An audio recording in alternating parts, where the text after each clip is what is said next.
ఓం శ్రీ మాత్రే నమః. అరుణాచలం అనగానే అందరికీ ముందుగా గుర్తు వచ్చేది గిరి ప్రదక్షిణ. ఆ గిరి ప్రదక్షిణ మనం అరుణాచలం కొండ చుట్టూ చేస్తాము. అసలు అరుణాచలం అంటే అరుణ అంటే ఎర్రని అని, చలము అంటే కొండ అని అర్థం. ఎరుపు సంకేతం దేనికి ఉంటుంది అంటే అగ్నికి సంకేతంగా ఎరుపుని చెప్తాం కదా. అరుణాచలంలో ఉన్న ఆ పరమేశ్వరుని లింగము కూడా అగ్నిలింగమే. అందుకే అరుణాచలం పరమేశ్వరుని జ్యోతిర్లింగ స్వరూపం కావటం వలన దాని చుట్టూ ప్రదక్షిణ చేస్తే సాక్షాత్తు శివుని చుట్టూ ప్రదక్షిణ చేసినట్టే అంటారనమాట. అందుకే అరుణాచలం చుట్టూ పాదచారులై శివస్మరణ చేస్తూ ప్రదక్షిణం చేసేవారికి మహాపుణ్యం సిద్ధిస్తుంది. అంచేతనే నిత్యం అన్ని వేళలా అనగా అన్ని సమయాలలో ఎంతోమంది గిరి ప్రదక్షిణ చేస్తారన్నమాట. ఆ కొండపైన అనేక ఔషధాది చెట్లు ఉంటాయి. అలా మనం ఆ కొండ చుట్టూ తిరిగినప్పుడు ఆ చెట్ల నుండి వచ్చే గాలి వలన మన శరీరానికి, శివస్మరణ వల్ల మనస్సుకు, శివానుగ్రహం వల్ల ఆధ్యాత్మిక జీవనానికి స్వస్థత చేకూరుతుంది. ఇంకా మనకి ఈ గిరి ప్రదక్షిణ చాలా వరకు తారు రోడ్డు మీదే జరుగుతుంది. దానికోసం ఈ మధ్య కాలంలో కాలినడక మార్గం కూడా వేశారనమాట. ఇంకా గిరి ప్రదక్షిణ చేయటానికి చాలామంది సూర్యోదయం కాకుండా మొదలుపెట్టి పూర్తి చేస్తారనమాట.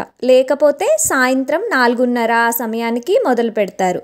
అంటే ఆ సూర్యుని వేడి నుంచి తట్టుకోలేక ప్రజలు ఇలా ఉదయం సూర్యోదయం రాకుండా చేస్తారు. లేదంటే సూర్యాస్తమయం అయిపోయిన తర్వాత మొదలు పెడతారు. అదే సరైన సమయం కూడా. ఎందువలన అంటే వేడి వలన ఆ తారు రోడ్డు ఇంకా వేడెక్కి మనం నడిచినప్పుడు మన పాదాలు అనేవి బొబ్బలొచ్చేస్తాయి అన్నమాట. అందువలన సూర్యోదయానికి ముందు కానీ లేదంటే సూర్యాస్తమయం అయిన తర్వాత కానీ మొదలు పెట్టాలి. మనం ఈ గిరి ప్రదక్షిణ చుట్టూ కాలినడకలో సాక్స్ లేకుండా, చెప్పులు లేకుండా తిరగడమే మంచిదని నేను అనుకుంటున్నాను. ఎందుకు అంటే మన కాళ్ళతో నడిచినప్పుడు మన పాదాలకి రక్త ప్రసరణ అనేది బాగా జరుగుతుందనమాట. రక్త ప్రసరణ అనేది బాగా జరిగినప్పుడు మన ఆరోగ్యం మీద కూడా ఆ ప్రభావం అనేది ఉంటుంది. అందువలనే సాక్స్ లేకుండా, చెప్పులు లేకుండా నడవటానికి ముందు ప్రయత్నించండి. నడవలేని పక్షంలో అప్పుడు సాక్సులు వేసుకోవటానికి చూడండి. గిరి ప్రదక్షిణ చేయాలి అనుకున్నప్పుడు చేయలేని పరిస్థితి ఉన్న వాళ్ళు ఉంటారు కదా, వాళ్ళ కోసం ఆటో అనేది సులువైన మార్గం అన్నమాట. ఆటోలో మనకి అన్ని లింగాల దగ్గర, అలానే కొన్ని ముఖ్యమైన గుడుల దగ్గర ఆపుతారు. అలా ఆ విధంగా మనం గిరి ప్రదక్షిణ చేసుకోవచ్చు. ముఖ్యంగా గిరి ప్రదక్షిణ అనేది పౌర్ణమి తిథి రోజున ఎక్కువ మంది చేస్తారు. అలాగే మనకి పౌర్ణమి తిథి అనేది జనవరి నుండి డిసెంబర్ వరకు ఏ ఏ తేదీలలో వచ్చిందో ఇక్కడ మీకు చూపిస్తాను, చూడండి. ఈ తేదీలలో ఎక్కువ మంది గిరి ప్రదక్షిణ అనేది చేస్తారనమాట. మీరు వెళ్ళినప్పుడు మీకు ఉపయోగపడుతుందని చెప్పి ఇక్కడ మీకు చూపిస్తున్నాను. గిరి ప్రదక్షిణ మొత్తము 14 కిలోమీటర్లు ఉంటుంది. అందులో దారిలో వచ్చే మొత్తం 8 లింగాలను మనం దర్శించుకుంటూ వెళ్ళాలి. అరుణాచలము గిరి ప్రదక్షిణ మహోన్నత ఫలితాలను ఇస్తుంది. గిరి ప్రదక్షిణలో భాగంగా మనం ఎన్ని లింగాలను దర్శనం చేసుకోవాలి, అలానే మనకి దారిలో నందీశ్వరులు కూడా ఉంటారు, వాళ్ళని కూడా దర్శనం చేసుకోవాలి. అలానే చిన్న చిన్న గుళ్ళు కూడా ఉంటాయి. మీకు సమయం ఉంటే వాటి దర్శనానికి కూడా వెళ్ళండి. మా ఈ గిరి ప్రదక్షిణ ఎలా సాగిందో చూడండి. ఇప్పుడు గిరి ప్రదక్షిణ చేయడానికి వెళ్తున్నాం అన్నమాట. మేము రూమ్లో ఫ్రెష్ అయ్యి బయటకు వచ్చేసరికి 5 అయింది. అలా నడుచుకుంటూ రాజగోపురం దగ్గర దాకా వెళ్ళామన్నమాట. అలా వెళ్ళి అక్కడ గిరి ప్రదక్షిణ చేయటానికి మేము ఇప్పుడే సాయంత్రమే చేసేద్దాము అనుకున్నాం అనమాట. ఉదయం దర్శనం చేసుకుని త్వరగా వెళ్ళడానికి మనకి మళ్ళీ మేము తిరుపతి వెళ్ళాలి కాబట్టి ఇప్పుడే గిరి ప్రదక్షిణ పూర్తి చేసుకుందాము, రేపు ఉదయం దర్శనం చేసుకుందాము అనుకున్నాము. దాని ప్రకారంగా ముందు మేము గిరి ప్రదక్షిణ మొదలు పెడుతున్నాము. ఇప్పుడు 5:30 అయిందనమాట. 5:30కి మేము గిరి ప్రదక్షిణ అనేది మొదలు పెట్టాము. అక్కడ ఏంటి అంటే ప్రతి ఆలయం ముందుగా అగ్ని అనేది వెలుగుతూ ఉంటుంది. అందులో మనం కర్పూరం అనేది వేసుకుంటూ వెళ్ళాలి. ఏ గుడికి వెళ్ళినా ప్రతి గుడి ఎదురుగా కూడా అలా ఉంటాయన్నమాట. కాబట్టి మీరు గిరి ప్రదక్షిణ చేయాలి అనుకున్నా, అరుణాచలం వెళ్ళాలనుకున్నప్పుడు కర్పూరం ప్యాకెట్స్ అనేవి కొనుక్కుని వెళ్ళండి. అక్కడ కూడా ఉంటాయి, కానీ పట్టుకుని వెళ్ళండి. గిరి ప్రదక్షిణ చేసే ముందు రాజగోపురం దగ్గర కర్పూరం వెలిగించి కొబ్బరికాయ కొట్టి గిరి ప్రదక్షిణ అనేది మొదలు పెడతారు. మనం ఎడమ చేతి నుంచి ఎడమ వైపు బయలుదేరాలన్నమాట. ఎందుకంటే కుడివైపు ప్రదక్షిణ అనేది మొదలు పెట్టకూడదు. కుడివైపు దేవతలు, ఋషులు, సాధువులు, మహనీయులందరూ తిరుగుతూ ఉంటారు. వాళ్ళకి మనం ఎదురు రాకూడదు కాబట్టి ఎడమ వైపు నుంచి ప్రదక్షిణ అనేది మొదలు పెట్టాలన్నమాట. ఆ విధంగా ముందు మీరు ఎడమ వైపు అంటే ఎక్కడైతే రాజగోపురం ఉంటుందో ఆ రాజగోపురానికి ఎడమ వైపు నుంచి గిరి ప్రదక్షిణ అనేది మొదలు పెట్టాలి. మేము 5:30కి ఇలా గిరి ప్రదక్షిణ అనేది మొదలుపెట్టాం. మేము ముందుగా వెళ్ళేటప్పుడు మాకు ముందు కనిపించిన ఆలయం వచ్చి శ్రీ నిన్న మలయమ్మన్ దేవాలయం అనేది ఉందన్నమాట, అమ్మవారి ఆలయము. ముందుగా అమ్మవారి ఆలయంలోకి వెళ్ళాము. అక్కడ దర్శనం చేసుకుని బయటికి వచ్చేసాము. అలానే మనము ఈ గిరి ప్రదక్షిణ చేసేటప్పుడు ఎంతోమంది సాధువులు కనిపిస్తూ ఉంటారనమాట. వాళ్ళు చేయి చాచి అడుగుతారు, మనకి తోచినంత ఇవ్వచ్చు. మీరు ఎంత ధర్మం చేయాలనుకుంటున్నారో అంత ధర్మం చేయండి. తర్వాత మీరు వెళ్తూ ఉంటే మొదటిగా మనకి ఇంద్రలింగం అనేది వస్తుందన్నమాట. 8 లింగాలలో మొదటి లింగం ఇంద్రలింగం అయితే కనిపిస్తుంది. మనకి ఈ పచ్చ బోర్డు మీద తెల్లటి అక్షరాలతో మనకి స్పష్టంగా కనిపిస్తుంది. కాబట్టి మీరు ఇంద్రలింగం బోర్డు చూసి ఆ పక్క నుంచి చిన్నగా ఉంటుంది సంధిలాగా, అందులోంచి కనుక వెళ్ళినట్లయితే మనకి లోపల ఆలయంలో శివుడు దర్శనం అయితే ఉంటుందన్నమాట. ఈ ఇంద్రలింగం గురించి కొంచెం తెలుసుకుందాము. ఇంద్రలింగాన్ని ఇంద్రుడు ప్రతిష్ఠించారు. ఈ లింగాన్ని పూజించటం వల్ల విజయము, శ్రేయస్సు మరియు మనకి దీర్ఘకాలికంగా ఏమన్నా మన జీవితంలో వ్యాధులు ఇలాంటివి ఏమన్నా తగ్గకపోతుంటే వాటికి ఈ లింగాన్ని కనుక మనం దర్శనం చేసుకుంటే వాటి వల్ల మనకి విముక్తి కలుగుతుంది అని చెప్పి చెబుతారనమాట. అలానే ఇక్కడ ఈ ఇంద్రలింగం యొక్క ఆలయం కనుక చూసుకున్నట్లయితే దాని నిర్మాణ శైలి ఎలా ఉంటుంది అంటే చోళుల, పాండ్యుల నిర్మాణ శైలి అనేది కనిపిస్తుందన్నమాట. అలానే ఈ లింగాన్ని ఏ రాశుల వారు దర్శనం చేసుకోవాలి అంటే ముఖ్యంగా వృషభ, తులరాశి వాళ్ళు ఈ ఇంద్రలింగాన్ని దర్శనం చేసుకోవాలి. ఇక్కడ ఈ ఇంద్రలింగాన్ని స్వయంగా ఇంద్రుడే ప్రతిష్ఠించారనమాట. ఈ ఇంద్రలింగాన్ని దాటుకుని వెళ్తే మనకి తర్వాత కుమారస్వామి ఆలయం కనిపిస్తుందన్నమాట. కుమారస్వామి ఆలయాన్ని కూడా దర్శనం చేసుకుని అలా మనం నడుచుకుంటూ వెళ్తే పక్క నుండి మనకి వినాయకుని ఆలయం అనేది ఓపెన్గా ఉంటుందన్నమాట. మనకి ఇలా ప్రహరీ గోడలు అలాంటివి ఏమీ కనిపించవు. వినాయకుడి ఆలయం అనేది మనకి ఓపెన్గా కనిపిస్తుంది. స్వామి మనకి రోడ్డు మీద వాళ్ళకి కూడా కనిపిస్తారనమాట. మనం దర్శనం చేసుకోవచ్చు, లోపలికి కూడా వెళ్ళచ్చు. ఇలా ప్రతి చిన్న ఆలయాల ముందు, పెద్ద ఆలయాల ముందు, ప్రతి ఆలయాల ముందు కూడా అగ్ని అనేది అలా వెలుగుతూ ఉంటుంది. అందులో మీరు ఒక్కొక్క కర్పూరం అనేది వేసుకుంటూ వెళ్ళచ్చు. అలా మీరు స్వామికి దర్శనం చేసుకోవచ్చు. అంతలోనే మనకి రెండవ లింగం కనిపిస్తుందనమాట. అదే అగ్నిలింగం. ఈ రెండవ అగ్నిలింగం అనేది మనకి అన్ని లింగాలు కూడా మన ఎడం చేతి వైపే వస్తూ ఉంటాయి. ఈ ఒక్క లింగం మాత్రం మనం రోడ్డు దాటి అటువైపుకి వెళ్ళాలి. కుడి చేతి వైపుకి వెళ్ళి అక్కడి నుంచి బోర్డు కనిపిస్తుంది, దాని నుంచి లోపలికి వెళితే ఈ అగ్నిలింగం అనేది కనిపిస్తుందన్నమాట. ఈ అగ్నిలింగంలో ప్రత్యేకత ఏంటి అంటే అగ్నిలింగానికి అధిపతి వచ్చి చంద్రుడు. అలానే ఈ అగ్నిలింగాన్ని దర్శనం చేసుకోవటం ద్వారా మనం ఎదుర్కొనే సమస్యలు నివారణ అవుతాయి. అంతేకాకుండా వ్యాధులు, భయం కూడా తొలగిపోతుందన్నమాట. ఇలా మీరు ఒక్కొక్క ఆలయానికి వెళ్ళినప్పుడు ప్రతి ఆలయానికి ఒక ప్రత్యేకమైన విశిష్టత ఉంటుంది. మీరు అలా స్వామిని స్మరించుకుంటూ వెళ్తూ ఉండండి. అలానే ప్రతి ఆలయానికి ఒక్కొక్క రాశి వారికి ఒక్కొక్క లింగ దర్శనం అని చెప్పి ఉందన్నమాట. అది ఏ ఆలయంలో కనిపిస్తుందంటే యమలింగంలో మనకి వివరంగా ఉంటుంది. ఇక్కడ ఈ అగ్నిలింగ దర్శనం అనేది సింహరాశి వారికి శ్రేయస్కరం. తర్వాత మీరు ఈ అగ్నిలింగాన్ని దర్శనం చేసుకుని వెళ్తూ ఉండగా మనకి అమ్మవారి దేవాలయం కనిపిస్తుంది. ఇక్కడ నిమ్మకాయలు అనేవి చాలా చెల్లాచెదురుగా ఎక్కువగా కనిపిస్తూ ఉంటాయి. అలానే త్రిశూలాలకి ఈ నిమ్మకాయలు గుచ్చి ఉంటాయి. అక్కడ ఒక ఆమె ఇంకొక ఆవిడని అడుగుతున్నప్పుడు నేను విన్నది మీకు చెప్తున్నాను.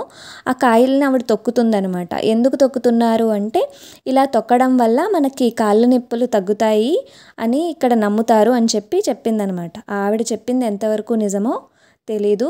అంటే ఆవిడ చెప్పింది ఎంతవరకు అది నిజంగా అదేనా కాదో కూడా తెలియదు అనమాట. అక్కడ అమ్మవారి ఆలయంలో అమ్మవారు చాలా అందంగా అలంకరించబడి ఊయల సేవలో ఉన్నారనమాట. ఎంతో అందంగా ఉంటుంది ఆలయం కూడా. మీరు వెళ్ళినప్పుడు అమ్మవారి ఆలయంలో అమ్మవారిని కూడా దర్శనం చేసుకోండి. ఇప్పుడు సమయం 7 అవుతుంది. అందుకే కొంచెం చీకటి పడుతూ ఉందన్నమాట.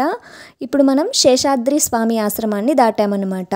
ఇక్కడ శేషాద్రి స్వామి ఆశ్రమంలో మనకి రూమ్స్ అనేవి ఇస్తూ ఉంటారు. ముందుగా బుక్ చేసుకోవాలి. అలానే ఈ శేషాద్రి స్వామి ఆశ్రమంలో ఆ శేషాద్రి స్వామి గారి యొక్క సమాధి కూడా ఉంటుంది. అది కూడా ఇప్పుడు మీకు సమయం ఉందంటే ఇవన్నీ కూడా వెళ్ళి దర్శనం చేసుకోండి. తర్వాత మనం ఇంకొంచెం ముందుకు వెళ్తే పక్కన రమణ మహర్షి ఆశ్రమం కూడా ఉంటుంది. ఈ రమణ మహర్షి ఆశ్రమం గురించి మనకి చిన్నప్పటి నుంచి పుస్తకాలలో కూడా చాలానే చదువుకున్నాము. చిన్నప్పుడు పుస్తకాల నుంచి మనం రమణ మహర్షి గురించి తెలుసుకున్నాం కదా. ఆ రమణ మహర్షి ఆశ్రమమే ఇది. మీకు వీలుంటే తప్పకుండా వెళ్ళండి లోపలికి. ఈ రమణ మహర్షి ఆశ్రమం అనేది 1922 సంవత్సరంలో స్థాపించబడింది. ఈ రమణ మహర్షి ఆశ్రమం అనేది లోపల చాలా ప్రశాంతంగా విశాలంగా ఉంటుందన్నమాట. అలానే అక్కడ మీరు ఉండాలి అనుకుంటే 30 రోజుల ముందే రూమ్ అనేది బుక్ చేసుకోవాలి. అలా మీకు దొరికినట్లయితే అక్కడ రూము ఫుడ్డు అన్నీ వాళ్ళే చూసుకుంటారు. లోపల రమణ మహర్షి తుదిశ్వాస విడిచిన చోట ఒక ఆలయం కూడా నిర్మించారు. అది కూడా వెళ్తే కనుక అవన్నీ చూడండి. రమణాశ్రమానికి 2 కిలోమీటర్ల దూరం వెళ్ళిన తరువాత కుడివైపు తిరిగి రోడ్డుకి మధ్యలో వినాయకుని గుడి వస్తుంది. అక్కడ నుండి కొండని చూస్తే నందిలాగా కనిపిస్తుంది. తర్వాత మనం గిరి ప్రదక్షిణలో భాగంగా తర్వాత లింగానికి వెళ్తున్నాము. ఇలా ప్రతి లింగానికి వెళ్ళినప్పుడు ప్రతి ఆలయానికి మధ్యలో మనం ఎంత దూరం వచ్చామో అలానే తర్వాత ఏ ఆలయం వస్తుందో అన్నీ కూడా మనకి మ్యాప్ లాగా పెద్ద బోర్డ్స్ అనేవి పెడుతూ ఉంటారనమాట. ఇబ్బంది ఏం పడాల్సిన అవసరం లేదు. అలానే ఇక్కడ 8 లింగాలతో పాటుగా 8 నందులు కూడా కనిపిస్తూ ఉంటాయి. అలా ప్రతి నంది కూడా అక్కడ ఉన్న గిరినే చూస్తుందన్నమాట. గిరి వైపే చూస్తూ ఉంటాయి. తర్వాత 3వ లింగం వచ్చి యమలింగము. ఈ యమలింగం అనేది యమధర్మరాజుచే ప్రతిష్ఠించబడింది.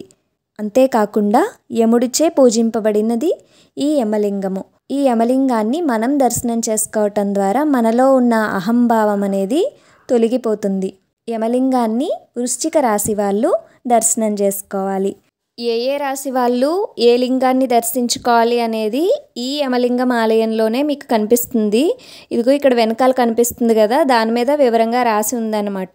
ఏ రాశి వాళ్ళకి ఏ లింగ దర్శనం అని చెప్పి. అలానే మనకి దారిలో నందీశ్వరులు కనిపిస్తూ ఉంటారు కదా, 8 నందుల్లో తర్వాత నందులు కూడా కనిపిస్తూ ఉంటాయి.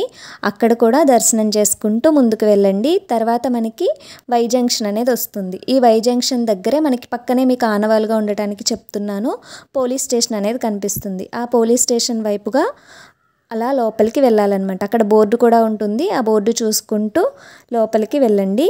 అలా వెళ్తే మనకి కొంచెం దూరం వెళ్ళాక వినాయకుని ఆలయం కనిపిస్తుంది. మనకి ఈ గిరి ప్రదక్షిణలో వినాయకుని ఆలయాలు అనేవి చాలా ఎక్కువే కనిపిస్తుంటాయి. అందరినీ దర్శనం చేసుకోండి. మీకు వీలైనంత వరకు మీ గిరి ప్రదక్షిణ పూర్తయ్యేలాగా దర్శనం చేసుకుంటూ ముందుకు నడవండి. తర్వాత మీకు కొంచెం దూరం వెళ్ళాక ఐశ్వర్యేశ్వర స్వామి కనిపిస్తారు. ఆయన్ని కూడా వెళ్ళి దర్శనం చేసుకోండి. అలంకరణలు అయితే మాత్రం చాలా బాగుంటాయి అన్నమాట. ప్రతి స్వామి కూడా ఎంతో అందంగా అలంకరించుకుని కనిపిస్తూ ఉంటారు మనకి. మీకు నడిచేటప్పుడు దారి పొడవునా చింత చెట్లే ఉంటాయి. ఆ చింత చెట్లకి ఎన్ని చింతకాయలో వాటినేమో రోడ్డు మీద కోతులు బీభత్సంగా కొరికి పాడేశాయి మొత్తం. ఇంకా మీకు ఈ చింత చెట్లు అదంతా కూడా ఒక అడవి లాంటిదే కదా. మనకి పగలైతే నెమలులు ఇవి కూడా కనిపిస్తాయి. మాకు రాత్రి ఆ జింకలు కనిపించాయి. మీకు ఇక్కడ జింకలను కూడా చూపిస్తున్నాను చూడండి. అలా నడుచుకుంటూ వెళ్తే కనుక ఇంకొంచెం ముందుకు వెళ్తే మనకి 4వ లింగమైన నైరుతి లింగం వస్తుందన్నమాట. ఈ లింగాలు అనేవి ఒక్కొక్కటి ఒక్కొక్క దిశలో ఉంటాయి కదా. అలా ఈ నైరుతి లింగం అనేది 4వ లింగము మనకి కొండకి నైరుతి దిశలో ఉంటుందన్నమాట. అలానే దీని అధిపతి వచ్చి రాహువు. ఈ నైరుతి లింగాన్ని కనుక మనం దర్శనం చేసుకున్నట్లయితే మనకుండే దుఃఖాల నుండి విముక్తి పొందుతామని చెప్పి నమ్ముతామన్నమాట. తర్వాత ఈ నైరుతి లింగాన్ని ఆ నైరుతే ప్రతిష్ఠించారనమాట. ఇలా మనం నడుచుకుంటూ వెళ్తే తర్వాత మనకి గాయత్రీమాత ఆలయము, ఇంకా నవగ్రహాలు, ఇంకా శ్రీమన్నారాయణుడు, ఇంకా చాలామంది కనిపిస్తూ ఉంటారు. వెళ్ళి దర్శనం చేసుకోండి. ఈ గాయత్రీమాత ఆలయం వెనకాల పెద్ద కోనేరు కూడా ఉంది. చీకటి వల్ల మాకు సరిగ్గా కనిపించలేదు, కానీ కోనేరు అయితే పెద్దగా ఉందన్నమాట. ఇంకా ఈ ఆలయంలో మనకి నవగ్రహాలు కూడా కనిపిస్తాయి. తర్వాత మీరు బయటకు వచ్చి కొంచెం దూరం ముందుకు వెళ్తే హనుమంతుల వారి ఆలయం ఉంటుంది. మనకి ఈ 8 లింగాలతో పాటుగా ఇంకా సూర్యలింగము చంద్రలింగము కూడా మనకి కనిపిస్తాయి ఈ దారిలోనే. మనం ఈ గిరి ప్రదక్షిణలోనే మనకి 8 లింగాలతో పాటుగా సూర్యలింగము చంద్రలింగము కూడా దర్శనమిస్తుంది. ఇప్పుడు మీరు ఎప్పుడైతే నైరుతి లింగాన్ని దాటుతారో నైరుతి లింగం దాటాక మీకు సూర్యలింగం అయితే వస్తుందన్నమాట. సూర్యుడు ఒకానొక సందర్భంలో తనమే గొప్ప, తన తేజస్సే గొప్ప అని అనుకుంటాడనమాట. అలా అనుకున్నప్పుడు తన తేజస్సు అంతా కోల్పోతుంది. ఆ తేజస్సు కోల్పోయినప్పుడు తన తేజస్సుని మరలా రప్పించుకోవటం కోసం ప్రతిష్ఠించి తపస్సు చేసి తన తేజస్సుని తిరిగి పొందాడు. అదే సూర్యలింగం. సూర్యలింగాన్ని దర్శనం చేసుకుని మీరు ఇంకొంచెం ముందుకు వెళ్తే మనకి పెద్ద సాయిబాబా గుడి కనిపిస్తుంది. దానికి ఎటువంటి గోడలు ఏమీ కనిపించకుండా బాగుంటుందన్నమాట. మనకి రోడ్డు మీదకి స్వామి కనిపిస్తూ ఉంటారు. మేము వెళ్ళేటప్పటికి స్వామికి హారతి అవుతుంది, హారతి అనేది ఇస్తున్నారు.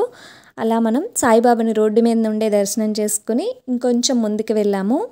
తర్వాత మీకు స్వామి పాదాలు కనిపిస్తాయి అన్నమాట. విష్ణుమూర్తి పాదాలు పెద్ద పెద్దవి.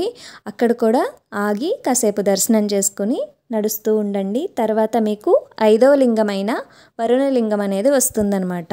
ఈ వరుణలింగానికి అధిదేవత ఎవరు అంటే శనీశ్వరుడు. ఈ వరుణలింగాన్ని ఎవరు దర్శనం చేసుకోవాలి అంటే మకర రాశి కుంభరాశి వారు. అలానే ఈ వరుణలింగాన్ని దర్శనం చేసుకోవటం ద్వారా మనలో ఉండే అనారోగ్యం అనేది పోతుందనమాట. మనం ఆరోగ్యవంతులుగా ఉంటాము. ఈ వరుణలింగం అనేది మనకి గిరి ప్రదక్షిణలో పడమర వైపు ఉంటుందన్నమాట. అంటే ఆ గిరికి పడమర దిక్కున ఈ వరుణలింగం అనేది ఉంటుంది. మనం ఇంత దూరం నడిచినప్పుడు మనకి దారి మధ్యలో మనకి తినడానికి ఏమన్నా కావాలన్నా కొబ్బరి బొండాలు, టిఫిన్స్ కూడా ఉంటాయి. మనకి ఏమన్నా కావాలంటే కొనుక్కోవచ్చు.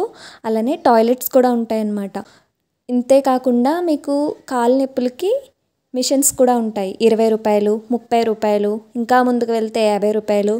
దాన్ని బట్టి కూడా మీరు ఆ మిషన్స్ మీద కూడా ఉండొచ్చు అన్నమాట. ఇది మనకు 5 నిమిషాలకి 20 రూపాయలు తీసుకుంటారు. ఈ కాలు మసాజ్ అనేది మనము 5 నిమిషాలు కనుక ఉంచున్నట్లయితే ఇది ఎలా ఉంటుంది అంటే కరెంట్ షాక్ కొడుతున్నట్టుగా అనిపిస్తుంది అనమాట. ఆ పెట్టినంతసేపు మనకి ఆ నొప్పి తెలియకుండా ఏదో అనిపిస్తుంది, కానీ తీసిన తర్వాత మళ్ళీ నార్మల్గానే సాధారణంగా ముందు ఎలా అయితే ఉందో అలానే అనిపిస్తుంది. పెద్ద ఉపయోగం అనిపించలేదు దాని ద్వారా. తర్వాత మనం ఇప్పుడు 6వ లింగమైన వాయులింగం దగ్గరికి వచ్చాము. ఈ వాయులింగానికి అధిదేవత ఎవరు అంటే కేతువు. ఇది మనకి వాయువ్య దిశలో ఉంటుందన్నమాట. ఈ వాయులింగం అనేది వాయుతత్వాన్ని అలానే వాయుదేవుడిని సూచిస్తుంది. ఇక్కడ మనం వాయులింగాన్ని దర్శనం చేసుకోవటం ద్వారా మనలో ఉండే మనం తెలిసి చేసిన ఎన్నో పాపాలు చేస్తూ ఉంటాం. అలాంటి పాపాల నుండి అలానే కొన్ని వ్యాధుల నుండి కూడా ఉపశమనం అనేది కలుగుతుందన్నమాట. ఈ వాయులింగాన్ని దర్శనం చేసుకోవలసిన వారెవరు అంటే కర్కాటక రాశి వారు. తర్వాత మనకి ఐ లవ్ తిరువన్నామలై అని కనిపిస్తుంది. దాని వెనకాల గిరి అయితే చాలా అందంగా ఉంటుంది. పగలైతే చాలా బాగా కనిపించేది. రాత్రి అవటం వల్ల సరిగ్గా కనిపించటం లేదు. ఇలా రాత్రి తిరగటం వల్ల ఏంటంటే చాలా వరకు మనం కొండ మీద ఒక ప్లేస్లో నందీశ్వరుడు కనిపిస్తాడు, అది చూడలేకపోయాము. ఇంకా కొన్ని చూడలేకపోయాము అనమాట. వాయులింగం అయ్యాక మనకి చంద్రలింగం అనేది కనిపిస్తుంది అనమాట. ఈ చంద్రలింగం అనేది మేము వెళ్ళేసరికి 9 అయిపోయింది. 9 గంటలు అవ్వటం వల్ల ఆ ఆలయాన్ని మూసివేశారు. మీకు బయట నుంచి చూపిస్తున్నాను చూడండి. ఇక్కడ ఈ చంద్రలింగాన్ని చంద్రుడే ప్రతిష్ఠించాడనమాట. చంద్రుడు ప్రతిష్ఠించిన లింగము ఈ చంద్రలింగము. ఈ చంద్రలింగాన్ని కనుక మనం దర్శనం చేసుకున్నట్లయితే మానసికంగా మనం చాలా కృంగిపోతూ ఉంటాం ఒక్కొక్కసారి. అలాంటి బాధలు అనేవి నివారణ అవుతాయి అన్నమాట ఈ చంద్రలింగ దర్శనం ద్వారా. చంద్రలింగ దర్శనం అయిన తర్వాత మనకి 7వ లింగమైన కుబేరలింగం కనిపిస్తుంది. ఈ కుబేరలింగం అనేది ఉత్తర దిక్కున ఉంటుంది. లక్ష్మీదేవి గిరి ప్రదక్షిణ చేసినప్పుడు ఈ లింగాన్ని కుబేరునికి అప్పగించిందంట. అలా అప్పగించి ఇక్కడ నీ దర్శనం చేసుకున్న వారికి సిరి సంపదలు ఇమ్మని కుబేరునికి లక్ష్మీదేవే స్వయంగా చెప్పిందట. అలానే ఈ కుబేరలింగానికి క్షేత్ర అధిపతి వచ్చి బృహస్పతి. ఈ కుబేరలింగాన్ని దర్శనం చేసుకునే రాశుల వారు ఎవరు అంటే ధనస్సు రాశి మరియు మీనరాశి. కుబేరలింగం అయ్యాక మనకి మోక్ష మార్గం అనేది కనిపిస్తుంది. ఈ మోక్ష మార్గం నుండి కనుక మనం బయటకు వస్తే మనకి ఉండే దీర్ఘకాలిక కాళ్ళ నొప్పులు ఇవన్నీ తొలగుతాయి అన్నమాట. అంతేకాకుండా మనం గిరి ప్రదక్షిణ చేసినప్పుడు చాలా దూరం నుంచి నడిచి వస్తూ ఉంటాం. ఒక 4 గంటలు నడిచిన తరువాత మనకి ఈ మోక్ష మార్గం అనేది వస్తుందన్నమాట. ఈ మోక్ష మార్గం అయ్యాక ఇంకా ఆఖరి లింగము ఈశాన్య లింగము, 8వ లింగము. దానితో మనకి గిరి ప్రదక్షిణ అనేది పూర్తి అవుతుంది. ఇంత దూరం నడిచి వచ్చిన వాళ్ళకి ఇక్కడ ఉపశమనం అనేది ఖచ్చితంగా కలుగుతుందనమాట. ఆ అనుభూతి స్వయంగా నేను పొందాను. మీలో ఎవరైనా గిరి ప్రదక్షిణ చేసినప్పుడు ఆ అనుభూతిని చెందారో లేదో చెప్పండి. ఇంతకీ ఏమిటి అంటే, మనం గిరి ప్రదక్షిణ అంత దూరం నుంచి నడిచి వచ్చినప్పుడు ఇక్కడ ఈ మోక్ష మార్గం ద్వారా మనం లోపలి నుండి బయటికి వచ్చేసాక మనకి ఒక రకమైన తేలికగా అనిపిస్తుంది అనమాట. అంత దూరం నడిచి వచ్చిన కాళ్ళు నొప్పులు క్షణంలో తొలగిపోయినట్టు అనిపిస్తాయి. నిజంగా ఆ అనుభూతి అయితే నాకు కలిగింది. మీరు ప్రదక్షిణ చేసినప్పుడు మీకు అలా అందులోంచి బయటికి వచ్చినప్పుడు మీకు అలా అనుభూతి చెందారా లేదా చెప్పండి. అయితే ఈ మోక్ష మార్గానికి మేము వచ్చేసరికి చాలామందే ఉన్నారు. మేము సుమారుగా 30 నిమిషాలు ఉన్నామన్నమాట. అక్కడ లైన్లో ఉండి క్యూ లైన్ ద్వారా ఒకరి తర్వాత ఒకరు వస్తూ వచ్చామన్నమాట. ఇక్కడ మేము బయటికి వచ్చేసాక నాకైతే కరెక్ట్గా అలానే అనిపించింది. అబ్బా భలే తగ్గిపోయాయే కాళ్ళు నొప్పులు అనిపించింది. దానికి ఒక కారణం కూడా ఉందట. లోపల యంత్రాలు అలానే పాదాలు మనకి కనిపిస్తుంటాయి. చూస్తూ రండి, వాటిని దండం పెట్టుకుంటూ. అలానే మనం బయటికి వచ్చేసిన వెంటనే మనకి నందీశ్వరుడు ఎదురుగా ఉంటారనమాట. ఆ స్వామిని మొక్కుకుని పైకి లేచి బయటికి రావటమే. ఆ లోపల ఉన్న ఆ యంత్రాల మహిమ ద్వారానే మనకి ఆ ఉపశమనం అనేది కలుగుతుందనమాట. అదే మీకు వీలుంటే అక్కడ లైన్ అనేది చాలా ఎక్కువగా ఉండడం వల్ల మేము 3 సార్లు వెళ్ళి రాలేకపోయాము. 3 సార్లు కనుక వెళ్ళి వస్తే మనకుండే కాళ్ళ నొప్పులు ఇవన్నీ కూడా తగ్గుతాయన్నమాట. మోక్ష మార్గం నుండి బయటికి వచ్చేసిన తర్వాత మనం అలా నడుచుకుంటూ వెళ్తే మనకి మధ్యలో నంది విగ్రహం చాలా పెద్దగా ఉండి కనిపిస్తుందన్నమాట. ఆ దర్శనం కూడా అయిపోయాక చివరిగా మనం 8వ లింగమైన ఈశాన్య లింగానికి వెళ్తున్నాము. 8వ లింగం వచ్చి ఈశాన్య లింగము. ఇక్కడ ఈ ఈశాన్య లింగానికి అధిదేవత ఎవరు అంటే బుధుడు. ఇక్కడ మనం ఈ ఈశాన్య లింగాన్ని దర్శనం చేసుకోవటం ద్వారా వ్యాపారంలో కానీ, ఉద్యోగంలో కానీ, సంసారంలో కానీ ఎటువంటి కొంచెం బాధలు ఉన్నా అవన్నీ కూడా తగ్గుతాయన్నమాట. మేము వెళ్ళేసరికి ఈ ఈశాన్య లింగం అనేది మూసేశారు. మేము ఈశాన్య లింగాన్ని అలానే చంద్రలింగాన్ని దర్శనం చేసుకోలేదన్నమాట. ఈ 2 లింగాలు మూసేసి ఉన్నాయి. మేము రాత్రి తిరగటం వల్ల ఈ రెండిటి దర్శనమే మాకు అవ్వలేదు. మిగతా అన్ని దర్శనాలు మాకు బాగా జరిగాయి. ఇంకొక విషయం ఏమిటి అంటే, మనం ఇలా దర్శనం చేసుకునేటప్పుడు ప్రతి చోట కూడా మనకి విభూతి అనేది ఇస్తారనమాట. ఆ విభూతిని మీరు అక్కడ ఇక్కడ వేసేయకుండా మీరు కొంచెం బొట్టు పెట్టుకొని ఒక పేపర్ లాంటిది పట్టుకెళ్ళండి. మీకు ప్రతి చోట విభూతి ఇస్తారు కదా, ఆ విభూతిని అందులో పొట్లం కట్టి ఇంటికి తెచ్చుకోండి. ఆ తర్వాత మీరు నడుచుకుంటూ వెళ్తే మీకు ఈశాన్యలింగం వచ్చిన తర్వాత రాజగోపురం రావటానికి చాలా సమయం పడుతుందన్నమాట. ఆ తర్వాత మీకు భూతనారాయణ స్వామి కనిపిస్తారనమాట ఆలయము. ఆలయంలో ఆ స్వామిని కూడా దర్శనం చేసుకోండి. తర్వాత మీకు ఇంకా లాస్ట్ చివరికి వెళ్ళిపోయిన తర్వాత మీకు జంట వినాయకులు అని చెప్పి ఒకే పీఠం మీద 2 వినాయకులు ఉంటారు. ఆ గుడిని కూడా వెళ్ళి దర్శనం చేసుకోండి. గిరి ప్రదక్షిణ అనేది మనది పూర్తి అయింది. 11 గంటలకి పూర్తి అయిందనమాట. మేము సాయంకాలం 5:30కి మొదలు పెట్టాము. ఇప్పుడు 11 గంటలు అవుతుంది. రాజగోపురం వచ్చేసాక అక్కడ చివరిగా కర్పూరం వెలిగించి ఆ స్వామి గోపురాన్ని చూసి దండం పెట్టుకోండి. ఎందుకంటే ఆ సమయంలో ఆలయం అనేది మూసివేసి ఉంటుంది కాబట్టి. మళ్ళీ మనకి ఉదయం 5-5:30 ఆ సమయంలో తెరుస్తారనమాట. అప్పుడు వెళ్ళి రేపు ఉదయం మనం దర్శనం అయితే చేసుకుందాము. రేపు చొల్లంగి అమావాస్య. ఆ రోజున మనం ఆ శివయ్యని దర్శనం చేసుకోబోతున్నాము. ఇప్పుడైతే రూమ్కి వెళ్ళిపోదాము. ఇది రాజగోపురం నుంచి మనకి స్ట్రైట్ రోడ్డు ఉంటుంది. ఆ రోడ్లోనే మేము తీసుకున్న రూము. అదే తమిళ సత్రం అప్పర్ స్వామిగల్ మఠం ఉంది కదా, దానికి దగ్గరగానే అక్కడికే వెళ్ళి ఈ రాత్రికి అక్కడ విశ్రాంతి తీసుకుని రేపు ఉదయం స్వామిని దర్శనం చేసుకుందాము. ఇప్పుడైతే మేము సాయంత్రం ఏమీ తినలేదు కదా, ఈ గిరి ప్రదక్షిణ అంతా అయ్యాక తిందామని ఆగామన్నమాట. ఇప్పుడు వెళ్ళి ఏమన్నా ఉంటే కొనుక్కుని తిందాము. మనం తీసుకున్న రూమ్ దగ్గరే మనకి తమిళ సత్రం అని చెప్పాను కదా, అక్కడే మనకి దోశలు భోజనము ఇవన్నీ ఉన్నాయన్నమాట. మేము వెళ్ళి దోశ తిని రూమ్కి వెళ్ళి నిద్రపోయాము. తర్వాత రోజు ఉదయం 5-5:30 ఆ సమయంలోనే ఆలయం తెరుస్తారు కాబట్టి ఆ సమయానికే మేము గుడికి వెళ్ళి దర్శనం చేసుకోవాలి అని అనుకున్నామన్నమాట. ఆ తర్వాత అరుణాచలంలో దర్శనం అయ్యాక కాంచీపురం వెళ్దాము అనుకున్నాము. రేపటి వీడియోలో అరుణాచలంలో చొల్లంగి అమావాస్య రోజున ఈశ్వరుడి దర్శనం ఎలా జరిగింది, అలానే అమ్మవారి దర్శనం ఎలా జరిగిందో రేపటి వీడియోలో తెలుసుకుందాము. ఓం శ్రీ మాత్రే నమః.